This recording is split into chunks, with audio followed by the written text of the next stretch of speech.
27 вересня. The 27th of September, Media Center Ukrinform is working. My name is Svetlana Necheparenko, and we continue speaking about the crimes committed by the occupiers in our land, how they torture, kidnap, and abduct our people, and in particular now we are going to speak about attacks on local self-government. Human rights activists will tell us who has been kidnapped by the Russians from the local government. This is part of the Media Center Hub main platform. Let me introduce our participants. Borys Petrunyok, researcher and documenter at ZMINA Center for Human Rights. Olga Babich, the wife of the kidnapped mayor of Holaya Prystan town, Oleksandr Babich. Mykola Sikalenko, a victim of a violent kidnapping, head of the Tsirkunivsk village military administration. Yevhenii Syriy and Olena Syra, relatives of the kidnapped headman of the village Novi Borovychy. Anatoliy Syriy and Oleksandr Slobozhan, executive director of the Association of Cities and Towns of Ukraine. Mr. Borys, I would like to start our conversation with you. What is known about these violent abductions of the head of local authorities? What facts have been documented by your organization?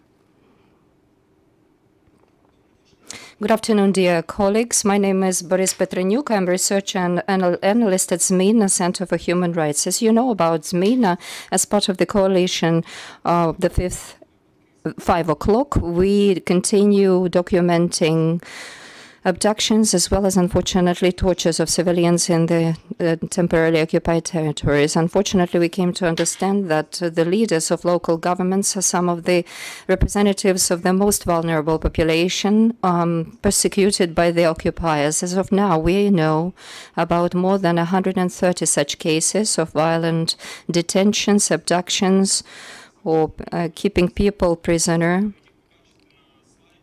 As you can see it from the slide, we can see it by regions. The greatest number of such regions is in Kherson region, also in Zaporizhia and Kharkiv regions. But let me draw your attention to the fact that this is a general picture brought to your notice. However, we may still be not aware about the whole number of these arbitrary detentions amongst the leaders of the local governments, because this has been a very commonplace practice, and we talk about different kinds of violations in terms of even abducting people or detaining them for a couple of hours all the way to several days. In fact, given what I have already said, according to our information, about 3/4 of the people detained have been released. However, along with that, we speak in favor of the fact that detentions may have taken place at different times and for different periods, for different duration. And the situation is as follows. The majority of people detained, the shorter was the time of their detention, the higher were the chances of them being released. So duration here plays a significant role. And a great number of such cases were documented in the first months of the occupation, as you can see it on the slide, in March and April 2022. Later on, unfortunate practice continued, and we still say that part of the occupied territories has been released, and these kinds of practices have been brought to a stop. And why do Russians try to do it? When we speak about detentions, confinements, violent abductions, taking civilians as prisoner, in particular the heads of local governments, local administrations, for the occupation, they're the source of information about the community, about the population, about the government authorities, about the infrastructure, army, communal system, etc., and so on and so forth. So basically, Russians, from the documents and the interviews that we have held, they would come and they would ask, who is in charge? This was the first question posed in Kiev region and in other regions of Ukraine. So representatives of local governments were immediately under pressure and faced the risk of violence, being detained, and other such things. We also say that local self-government representatives carry a lot of social capital with them. They have a lot of connections in the communities, with the local businesses, with the representatives of law enforcement agencies, etc. So this is another resource for the occupation authorities. And most importantly, representatives of local self-government are legitimate carriers of the right to exercise power, because they have been elected in these communities or appointed to these posts and in these roles before hostilities. Therefore, for the occupational authorities, they are a threat and a valuable source. And this is the perspective from which we have to consider these activities to force them into collaboration.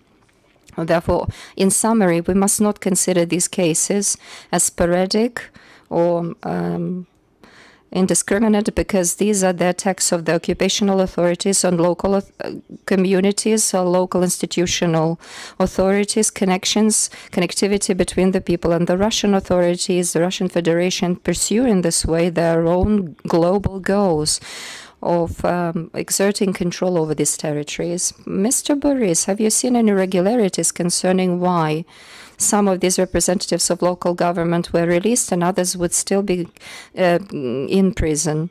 The situations may vary from region to region, as we have been able to see a great number of local self-government, of course, the heads of or mayors of villages and towns in certain regions who were detained. These may have also been local council representatives or representatives of some units or departments within local authorities that were of provisional value for the occupiers.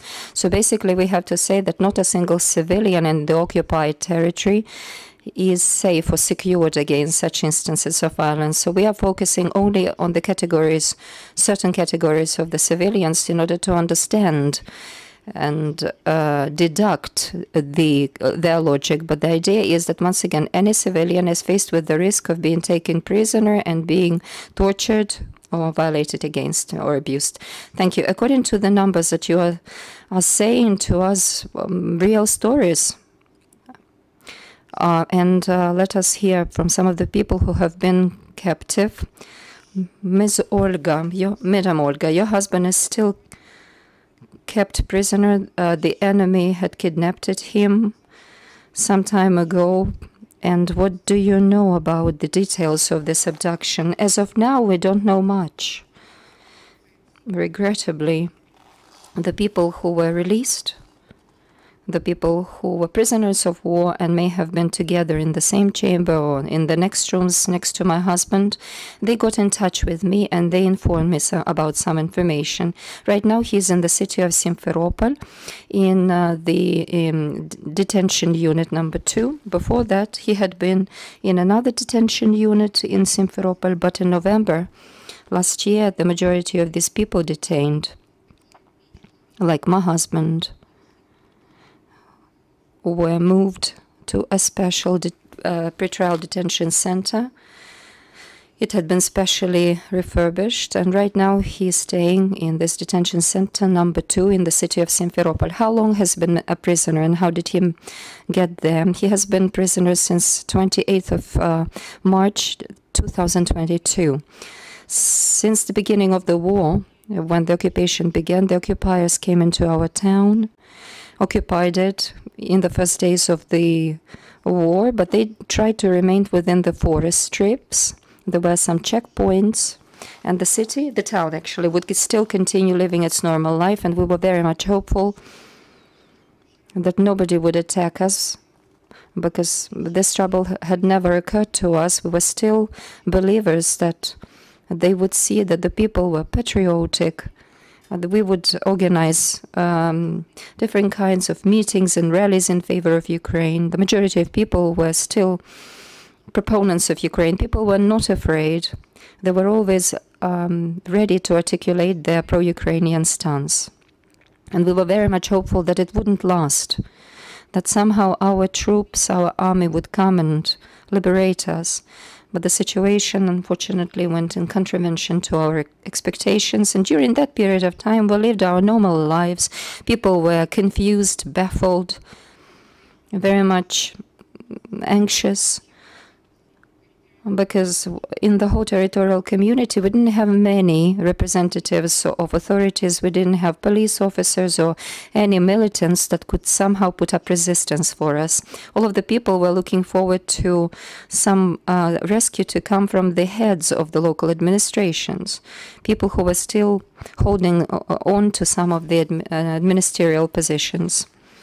Humanitarian aid was being delivered. The town and our region, you see, geographically wise, is kind of blocked. Therefore, all of the food stuffs hadn't been brought into our region since the commencement of hostilities, and the city mayor, the town mayor, was trying to arrange for food supplies, bread, flour supplies. In the first days of the war, unfortunately, we had exhausted all of the supplies of that. So the supplies were only delivered from Kherson, and as you know, Kherson was also occupied in the first days of the hostilities. So this was something that we were busy dealing with. Also, we didn't have any representatives of the police and people, some people, local residents, you know, like they say, it's no good wind that brings no gain even in time of war. So some such people started to gain their own interests. Therefore, local residents were keeping guard and watch of law and order. And this is how we were trying to continue living and working, trying to support the locals, because there was just one individual that everyone was looking up to and expecting help and assistance to come to them. And he couldn't fail them. This was my husband. That's why every day he would go around his territorial community. He would just show his driving license. Nobody knew that he was a town council head. He would go around all of the headmen or the elders in the local settlements, speaking to the local population. Thank you, Madam Olga. Mr. Mykola, you lived through the occupation. Could you kindly share your story with us of the things that you have seen and survived? Our village of Tsirkunivsk is 25 kilometers from the border with the Russian Federation, and we were occupied. At 7 o'clock in the morning, at 8 o'clock, they were already traversing the territory of our local community. It happened very quickly. By the way, there was a very good battle at the crossroads. This battle put up a lot of resistance before they receded. For a week it was peaceful and quiet. Then the Russian Guard, Rosgvardia, came in, then they exited, and then LDNR, Lugansk People's Republic representatives came in, and they began to rob the local population, first at night, and then they would do it by daylight. They would just come to the houses trying to loot the empty houses of their property. I was detained 3 times. The last time it was on the first time it was on the 3rd of March, then on the 21st of March. They detained me for a week, and then they let me go. Then the Russian troops withdrew, then they came back. I think about the 1st of April they came, and once again they detained me the 3rd time, and it was again for 1 day. They wanted me to collaborate all of the 3 times. A line, establish work, you are the head of the local community, so collaborate, cooperate with it. I said, I am the head of the administration, but not under your authorities. Then they tried to freeze me for a week, kept me without food. They would give some water, but kept me without food in freezing chambers, sub-zero temperatures, just to encourage me to become more subservient, more obedient, but they failed. So this is my brief story. Thank you for sharing that. Madam Olena and Mr. Yevgen, you are relatives of the kidnapped headman Anatoliy Syriy, could you kindly share your story with us? What I can say is that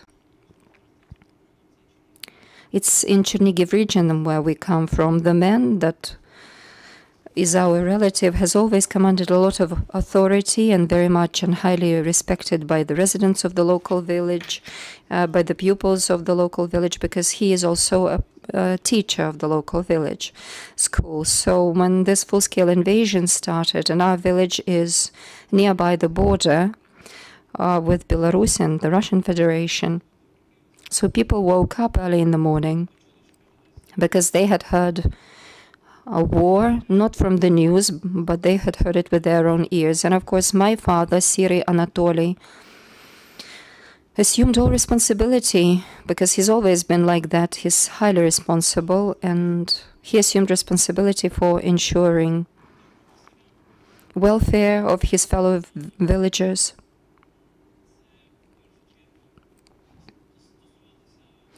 First of all, this related to food supplies. Because in fact, from the first hours, the village turned out to be encircled. The military went through another village, and our village was a little bit aside, but anyway, there was no connection with mainland Ukraine at the time.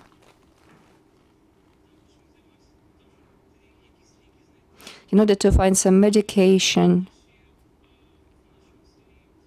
in our village, he would also go and look around the houses, because we had a great number of senior people in our village, so he took care of them. We found some flour, some bread, and we spread it. Sometimes half a loaf of bread, sometimes a third of the loaf of bread would go to one family.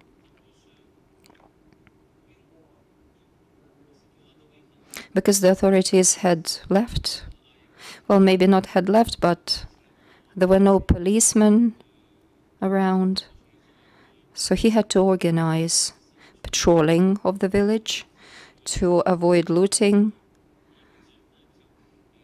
And he organized the local men in the village and blokes just to make sure that there were checkpoints behind some trees.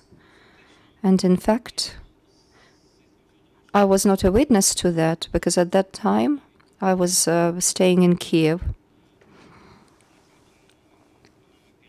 I think my mom can tell you more about what was going on back in the day.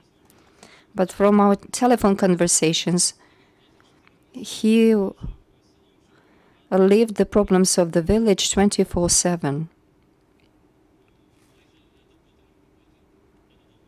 Sometimes he would stay away from home nearly 24 hours just to try to establish the best favorable conditions for his fellow villagers.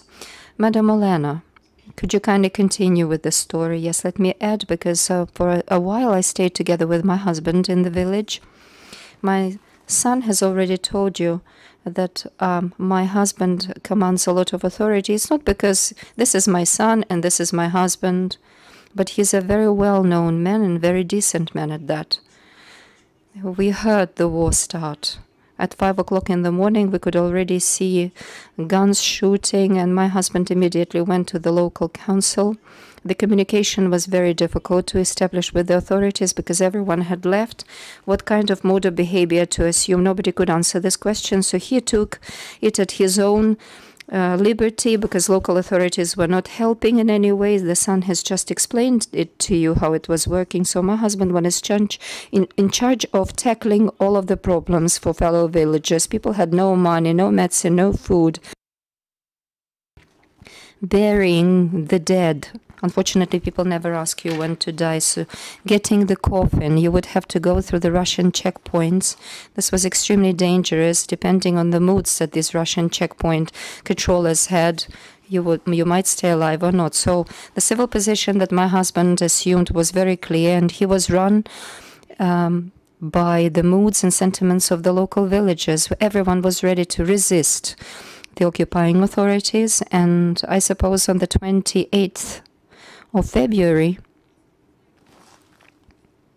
let's put it this way, we had the system of signal lights between the villages in place, and a signal had come to us that Russian heavy machinery and vehicles would be going through your village. And my husband immediately mobilized everyone, and at the end of the village, people immediately began to build blocks in order to resist this machinery from going through our village. And he wasn't telling me anything of that because he was trying probably to protect and save me. But from my balcony, I saw my men trying to resist an armored vehicle, and this armored vehicle nearly ran over him. But the Russians managed to move through. My husband managed to stop their patrol carrier. Some piece of equipment was thrown under the wheels, and there was a traffic accident, and part of this equipment, military equipment, got lost because my husband had also made sure that the road signs had been removed. And he began to explain to them that you are occupiers, this is not your place, you're not supposed to be here, and he persuaded them. He spoke to the commander. They were angry with him, he was angry with them, and eventually he managed to convince them, and they moved to another village on the border between Ukraine, Russia, and Belarus. That was it. That was the end of that situation. I virtually saw him not at home. He was always staying busy. He was always sorely needed by people. And then on March 29th, a jeep came into our village of the Russian occupiers. They started looking for the elder man. My husband was outside the local office, and the guys from the local checkpoint gave him a telephone call. And they said, hide, because they are pursuing you. And my husband said, I'm not going to hide. He was in a car together with his friend, but his friend said, come on, let me take you out of the village. Just wait up. Wait and see. And he said instead, no, go, take me there, I'll be talking to them. So my husband was busy dealing with his things, and suddenly they opened the door with the kick of their leg. Some of the people were wearing balaclava, some of them were using arms. They were very cynical and brutal, both morally and physically. They began to beat him right there. They blindfolded him with his own jacket. They tied up his hands and started looking for arms. So you understand what kind of treatment he was given to them. That he was taken home. My youngest son was threatened at gunpoint. They took away all of the money, his mobile telephone, all of the documents, and he was taken out of the village. And up until now, I don't know where he for sure is.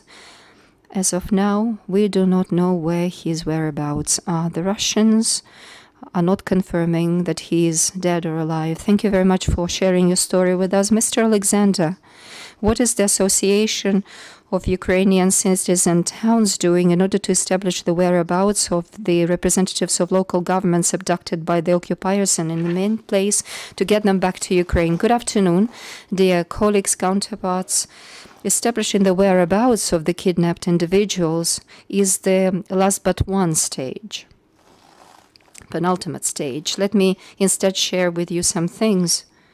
Since February 24th last year, according to our statistics, which we keep as the Association of Towns and Cities of Ukraine, 59 officials of local authorities of basic level have been kidnapped. We also have some regional and district level information of them. With the help of different tools, we have been able to liberate 51 people as of now, 3 mayors, and Oleksandr Babich, and the mayor of Kherson, Kolokhayev, and mayor of Rudny in Zaporizhia region are still kept in detention. And criminal proceedings have been initiated with reference to these cases, and I will dwell on that a bit later to explain why it was necessary to do that in its time and how difficult it was time in terms of our incumbent legislation. 2 headmen or elders of Snovska, Chernihiv Region village, and Borominska community representative. I myself was in Bucha at this time with the mayor of the town, and And in fact, during the second week of the occupation, of the full-scale invasion, according to certain orders issued, certain lists of mayors, and not only of acting mayors, but the former mayor of Kherson, Mr. Sikalenko, is also a prisoner. Local council representatives, activists were all part of these lists. And they began to detain them. Some of these people were kept in detention for several hours, but according to our statistics, some of them were in detention for as long as 3 days. After 3 days passed, then we went on all the way to the presidential administration, the respective ministry, and the headquarters, the Unified Center. That's something that had to be established. Stage 1, it had to be gateway had to be established because we didn't have any gateways or any entry points established at the time. The second point was establishing information intercourse, very valid information. Let me give you just one illustration. I'm not going to name the individual. When one of the mayors, according to our procedure, had to be, this man had to, we had to receive some information from the occupational authorities according to our incumbent legislation. Then amendments to the legislation had to be introduced. Then at the time, there were no clear job descriptions for mayors of towns, and our association had to develop this job description. It was approved by the Office of the President, and then via regional military administration, this job description was circulated. At that time, it was just early March. This helped. Since the month of March, detention en masse started and problems with communication. So this was the fourth super important point that I would like to draw your attention to, because on a weekly basis, we have digests released targeting international structures, because centers here in Ukraine enjoy a very good connection with us, and we have the names of all of the people kept in prison for updating information, making the information relevant in order to confirm their state, because there is part of the officials in the Donetsk region, for example, who are no longer in Ukraine.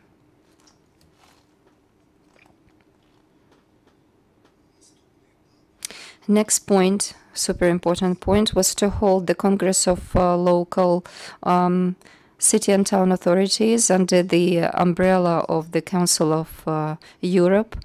So we documented the names of these people. They are not supposed to be prisoners of war. So the claims of the international authorities were made in order to change the incumbent order. This is the Committee of the Regions of the European Parliament. In order to document such faces, establish these faces, we had very difficult communication with the Red Cross. I'm not going to comment on that. The representative of the UN office were helping us, and very cautious, in some cases perhaps not quite understandable information awareness campaign, which was aligned with the local authorities as a tool to preserve lives of those people who were kept prisoners.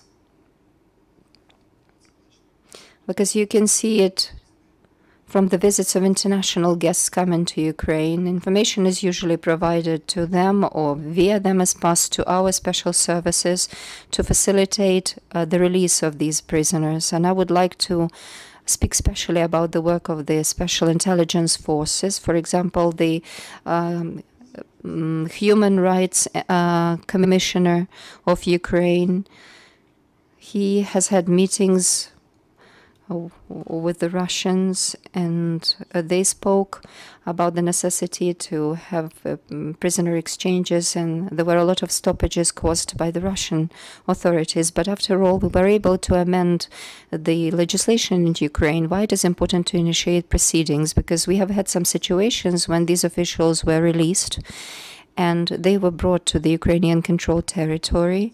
They went through the filtration procedure, and what their relatives told, and I can tell it for myself, the mayor office of Bucha, like you can see a hospital building, Russian forces, 9,000 people who have to be provided with evacuation.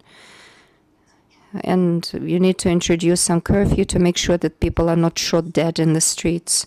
And such people like mayors responsible for law and order. My last communication with Mr. Oleksandr Babich, because he was a member of the board of the Association of Cities and Towns. That's why I was in touch with him. So those occupied territories still continued their operation.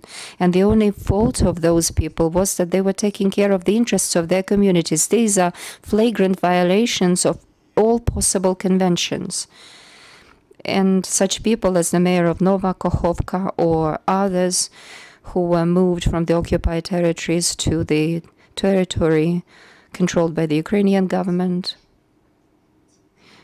they were immediately blamed for collaborationism. So initiating proceedings is extremely necessary. With reference to several people, we are already working to work out a resolution by the European Parliament, and recently with the participation of Ivan Semodnyuk, who is deputy mayor of Energodar, who spent more than 200 days in captivity. Some decisions were taken by the Association of the Cities and Towns of Ukraine. Some of these decisions, unfortunately, are closed. They are not meant for being divulged for security reasons. But our security services are in the know about these decisions. So different tools and instruments are being utilized. With reference to some individuals, we even tried to target the church, business, Special Intelligence Service, Human Rights Commissioner, the Red Cross. All of these venues have been utilized, but we don't know what will work in every situation. For some of them, we even had to approach the Pope of Rome. We have to be frank about that. It's very difficult for the Ukrainian official authorities to go through prisoner exchanges. We are extremely limited in this respect, particularly when we talk about civilian exchanges. Everything has been put to a stall right now. But we have already written more than 1,000 letters, like different kinds of notices, certificates, exerting pressure in terms of initiating proceedings. And it's only after some media announcements are made and let us put it this way, this becomes a kind of a provocation to draw general attention to this case. So we introduced changes to the criminal code, to the code about local administrations, about different procedures of the Cabinet of Ministers, different kinds of instructions with the seal of secrecy. So the heroism of the people who had to stay in captivity and who unfortunately are kept prisoner just because they were trying to ensure evacuation and security to the local residents, this cannot be overstated or over-exaggerated. And lastly, every representative of local authorities who at the time was in the occupied territories, why these particular instructions or descriptions of job descriptions were necessary. All of them put their lives on the line. The 13 directors of school in Melitopol, when they write their letters of resignation, just to make sure that they are not considered to be collaborators with the Russian authorities, because our criminal code says that even evacuation, going to work and ensuring that you go back to work was considered an act of collaborationism. All of these things required very prompt changing.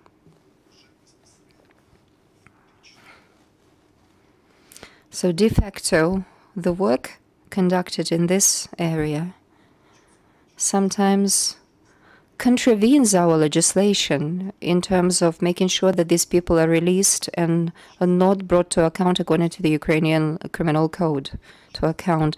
Like part of the people in Genichevsk had to resign from their offices, and we had to prove it to the central executive authorities that those people, headmen, local council representatives, mayors, there were symbols of local Ukrainian authorities. They were the most vulnerable because their members of families were kidnapped to force them to make different statements in favor of the occupational authorities. And they didn't have any other opportunity but to resign and flee the occupied territories. Therefore, I wanted to draw the common attention to such things. Thank you. Thank you, Mr. Alexander. Dear journalists, are there any questions to ask our guests? Good afternoon, Kachuk Svetlana, Ukrinform. I have two small questions to ask you. Number one being, maybe you can specifically tell us what instructions can be complied with by representatives of local authorities to secure themselves, for them not to be kidnapped or abducted. And the second point that I would like you to explain about, how do international organizations help? How are they helping? Because you have said that these are some of the venues to get our Ukrainian people back. So maybe you can tell us about some of the recent illustrations of your cooperation with these organizations, will you please? Let me give you one of the latest examples. The European Parliament contains several structures, or consists of several structures. There is the European Committee of Regions that deals with local authorities, local self-governments, and for the countries, member states of the EU, there is a respective order for the invincibility of municipalities. Order meaning a medal or an award. And the European Council of Towns and Cities and Regions is a non-governmental organization in a way that unites associations and local self-governments within the EU. So in cooperation with them, we will manage to mitigate the regulation to obtain this award, because it is issued exclusively to municipalities of the member states of the EU. And our international unit had to go through really laborious activities to nominate Oleksandr Babich for this award. After that, the European Parliament voted in favor of that. But let me explain the logic of these activities. For the central Ukrainian authorities, when we had these tons of letters and communications, we have right now 20,000 prisoners, according to different assessments. There is no other way but preserve and maintain, preserve lives and make sure that people's livelihoods are saved. So if the European Parliament voted in favor of such an award, this becomes a very good thing to rescue these people from captivity. And another point concerning the mayor of Dniprorudne town, statements made with reference to him and then with reference to all officials issued by the Congress of the local authorities under the umbrella of the Council of Europe. It's an international organization, and I don't think it requires any additional representation. They made these statements in the first periods of occupation. We provided the necessary materials, analytics. On a weekly basis, we held the necessary meetings. So this was the second tool to help us. And the third one, in terms of international partnerships, this is the UN. It's a slightly different level, of course, to exert influence. And we are very much hopeful that in the foreseeable future, this will also bring its own results, tangible results, we hope. Good afternoon. Two questions, or two part of the question. Just a second, sorry, we'll use a translator device. Я розумів. Добре. If anyone needs translation, would you kindly take the device for that? Yes, please. Добре. So are the officials treated in the same capacity as all citizens when it comes to the exchanges, as far as department? And number two, much like the soldiers who are in captivity are handled for exchanges through the GUR, through the coordination headquarters, what branch in the Ukrainian government is handling the exchanges for civilians and especially for leadership, like the mayors? Дякую.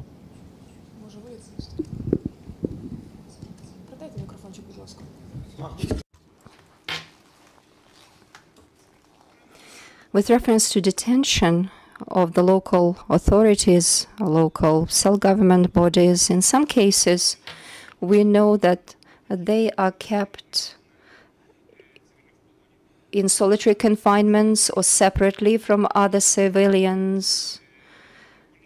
These may be, for example, pretrial detention centers, police stations, or specially set up premises. Sometimes they're held together with other prisoners. You know, the occupational authorities pursue one of the goals concerning the representatives of local authorities. In the first place is to isolate them from the members of their communities and perhaps separate them from other prisoners, for them to be not just contained in confinement as civilians are usually kept, but just to hold them and keep them in isolation, in confinement. And isolation is one of these goals that they pursue when they kidnap or abduct them. Concerning the mechanisms, as far as I know, the procedures are in no way different when we talk about civilians and prisoner exchanges. The representatives of authorities which are under illegitimate detention, their families unfortunately go through the same hardships and difficulties as other family members of civilians. These may be educators, these may be activists, these may be representatives of the media. Therefore, the situation is pretty much the same with reference to them. Maybe there are some subtle points concerning every individual case, but this heavily depends on the local authorities, because unfortunately, Russia does not want to confirm whether or not they detain these people in their captivity. Therefore, the Russian Federation, in a certain way, is manipulative of this information, and the family members find out the information about their relatives from some unofficial sources, from people who have been released from prison or captivity, and the institutional authorities in Ukraine are working based on this information. And I think that they work according to the same lines as with reference to other civilians. I mean, the same authorities are engaged in terms of coordinating these processes, documenting the facts, and finding out and finalizing whether or not they are legitimately or illegitimately detained. Thank you. Part of the question was also about the role of the central executive authorities. So, for your understanding, 7 official structures are in place, which are united in a single office. We, as the Association of Citizen Towns, on a weekly basis,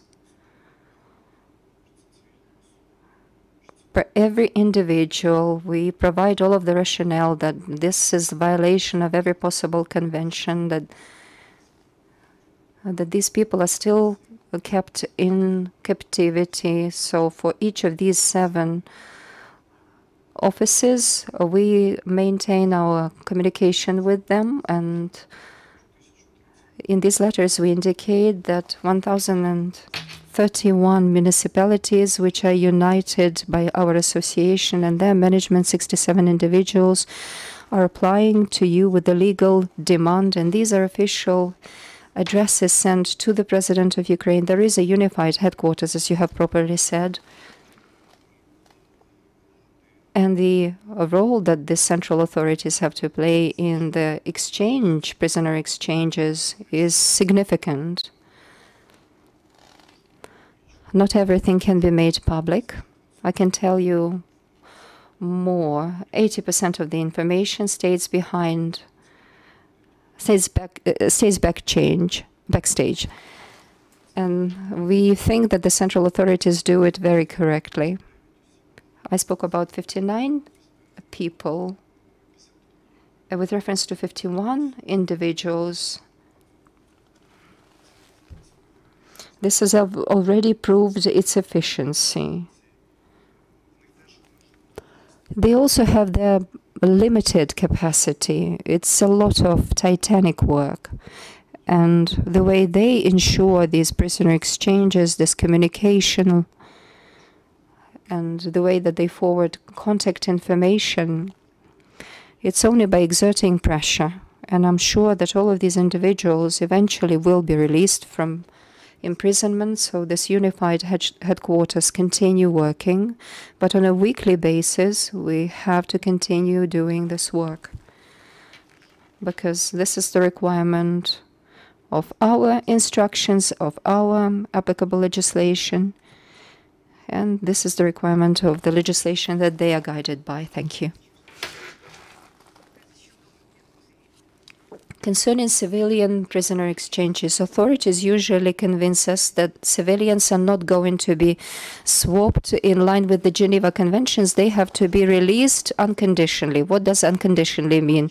Do we have to wait for them for the rest of our lives until the Russian authorities want to release them unconditionally? I believe that times are changing, challenges are changing, therefore the legislation, legal framework has to be amended, because they're the people who are suffering as much as the military personnel, perhaps even more. Because when they were taken prisoner, they didn't have any arms. Military personnel, when they are taken prisoner, at least they have some guns, they do their job. Of course, they are all heroes without an exception, but when a troop does his or her job, they know that they may be killed, they may be taken prisoner or released.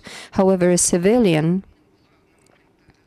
at the time of their detention, had nothing to protect themselves with, to defend themselves with. And right now, they just have to wait for a decision released by the Russian authorities in their favor. But the Russian authorities may be reluctant to release them forever and ever. So will these people have to be held in captivity for the rest of their days? I think that we have to go all the way to the international arena. We have to communicate more with the international partners for them to put pressure and utilize different mechanisms of pressure on the Russian authorities. Maybe some sanctions to slap on them concerning their families. I don't know what is required. For 1.5 years, they have been trying to devise a particular kind of a mechanism. What sort of a mechanism? People are waiting there every single second of their lives, in threatened lives. And they say to us, come up with a mechanism. 1.5 years hasn't been enough to come up with this mechanism. And in all the time, only 140 civilians have been exchanged. And they say that this was just a lucky coincidence. But I beg your pardon. The situation has been brought to a head. We can wait for the rest of our days for their unconditional release. Thank you. We still have some time for one brief question. Do we have a list of any countries that have already been cooperating with civilian exchanges? We know that Saudi Arabia, UAE, Turkey have been involved in military exchanges, but do we have any countries that have been announced or part of civilian releases? Дякую.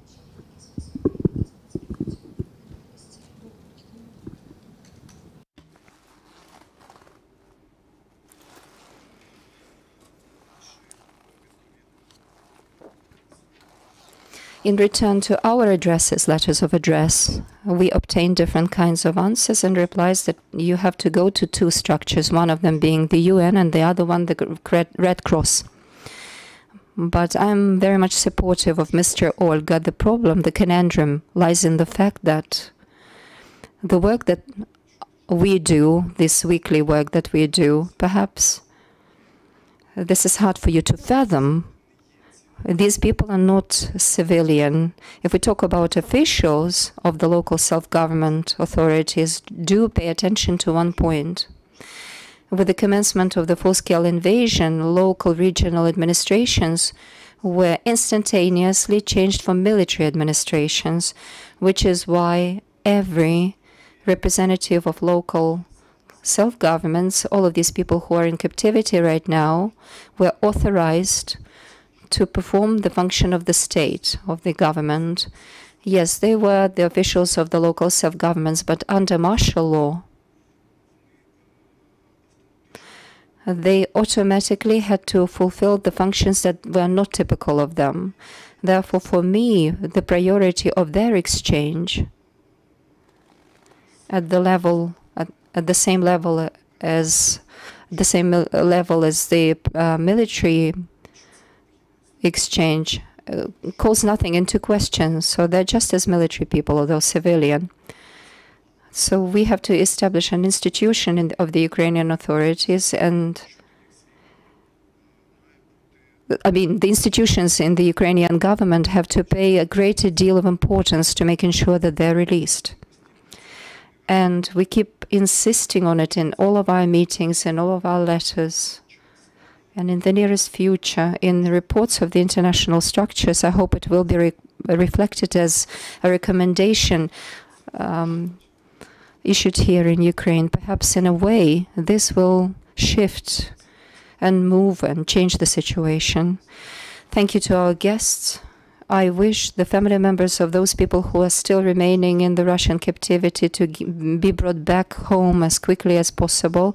And we very much hope that all of the culpable persons will be brought to account. And the Media Center of Ukraine, Ukrinform, will continue its operation tomorrow. We are already working on the schedule for tomorrow. Please stay with us. Thank you.